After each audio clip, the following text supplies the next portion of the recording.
Welcome to Joby, a movie and a bottle of wine.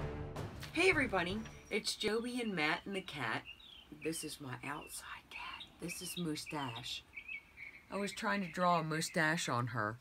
She didn't mind it so much, but she wasn't very good at it. She came to hang out with us and talk about movies. She's a good kitty cat. This is the one I talked about. Somebody needs to give her a good home. What a sweet kitty.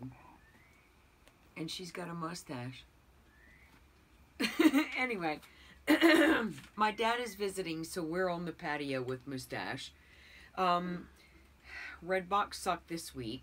I watched a movie called Birthmarked. It had Toni Collette in it. They were scientists. They were going to have a baby. So, two scientists were going to get together and have an artist child. They were going to adopt another child that was supposed to be really stupid. It was a girl, and they were going to make her very smart. And then there was the pacifist. He was raised in a very angry, violent environment. And they were going to raise him to be a pacifist. They had an assistant. If they failed in their venture, they were going to have to pay back all the money for the experiment, which was in the millions. So the experiment went on for 12 years, and the scientist and his assistant would come and visit twice a year. Spoiler alert. Spoiler alert. Spoiler alert. Luke y Leia son hermanos. Pero qué puta locura es esa, viejo?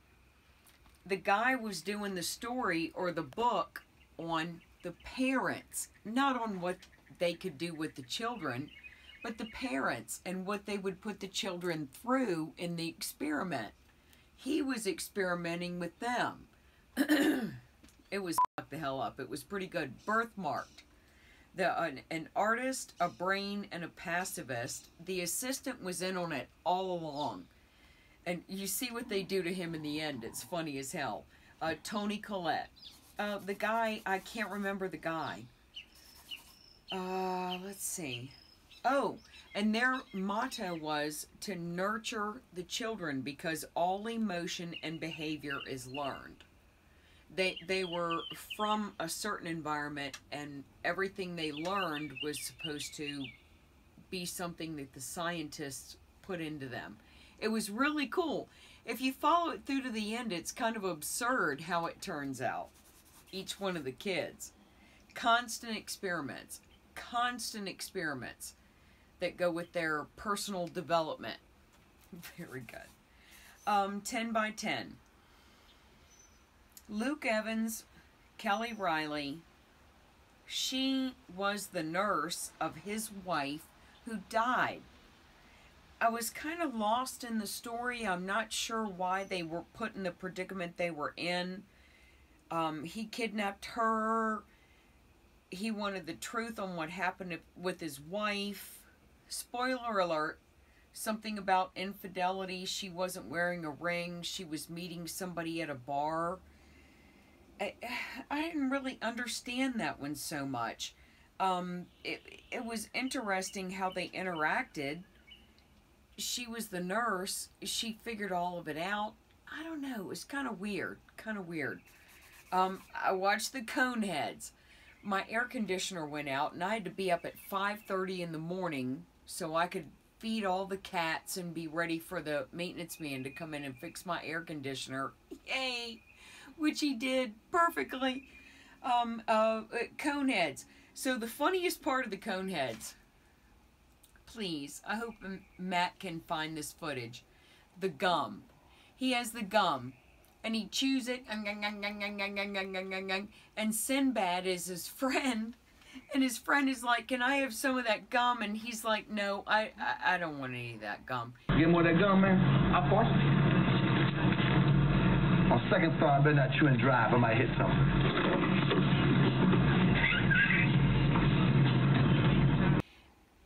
It's a condom. It's funny as hell. And then he takes it to his leader, and he does the same thing. The moment of glory is upon us. Really big day for you, sir.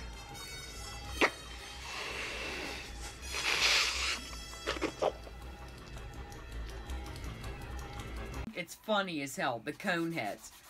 Alright, I watched it was an uncorked movie. You know, one of those movies that could go either way.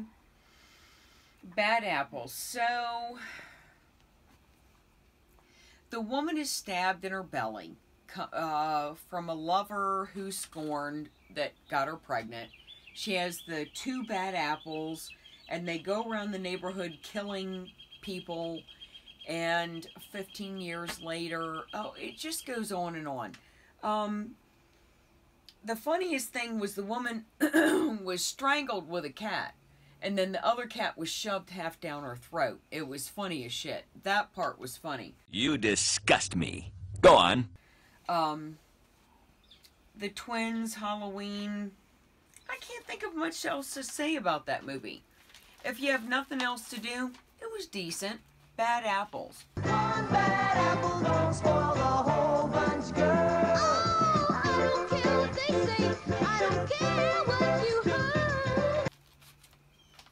I gotta tell you about the funniest thing that I had happen out in my parking lot the other day.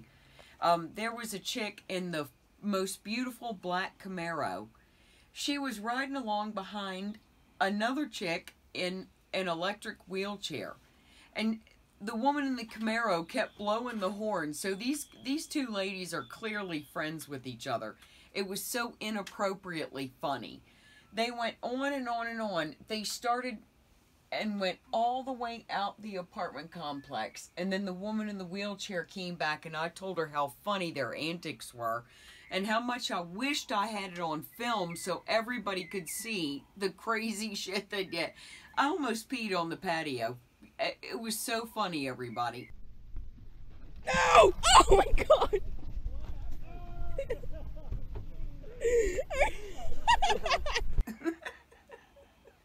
The Camaro in the wheelchair. Tonight, Matt and I watched Ready Player One. We enjoyed it very much. The nostalgia, the music. Even my dad enjoyed the nostalgia and the music. He didn't get some of the nostalgia, but he really did enjoy the music. My dad's a music buff. But if you, you cannot miss this one. You cannot miss this one. You would enjoy it from beginning to end. Because they get things started and then they finish it out, you know. Anyway, I hope you guys watch Player One and everything else that I had the opportunity to introduce to you. We didn't get to do wines. There was nothing exciting.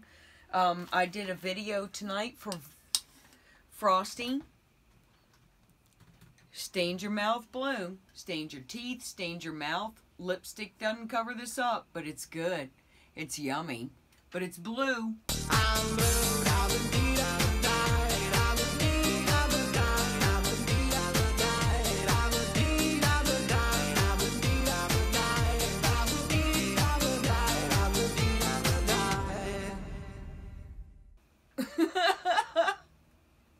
Y'all have a good one. I hope you come by and see us next week. Maybe we'll see you in the living room. Bye. Okay, show's over. Thank you for watching Joby, a movie and a bottle of wine.